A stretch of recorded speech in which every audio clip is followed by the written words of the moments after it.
Aminin man natin sa hindi, classmate, kapag stuck yung busina natin, pakiramdam natin, napakaliit na motorsiklo natin. Kahit mapa-big bike man yan, kotse, motor, ang pakiramdam natin kapag tayo bumubusina, dun sa stuck natin, parang liit na liit tayo at pakiramdam natin, hindi tayo mapapansin ng bawat kasabay natin sa kalsada.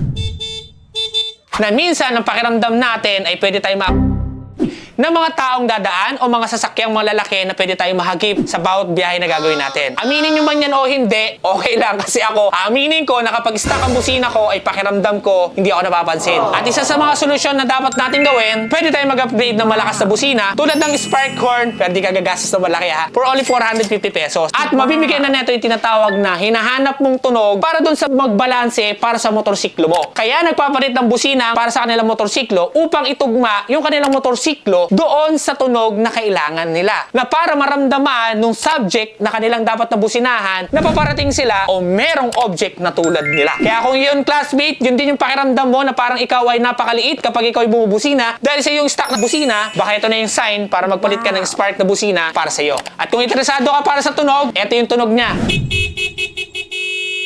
At kung interesado ka, classmate, punta ka lang sa comment section, nandun na yung link para maka-order ka na. At dun sa mga gusto magnegosyo, chat nyo lang to para makapag-order na kayo at makapag-umpisa na kayo ng negosyo o tinda sa mga bawat tindahan ninyo. Salamat! Premium na suspension, race power mo na yan.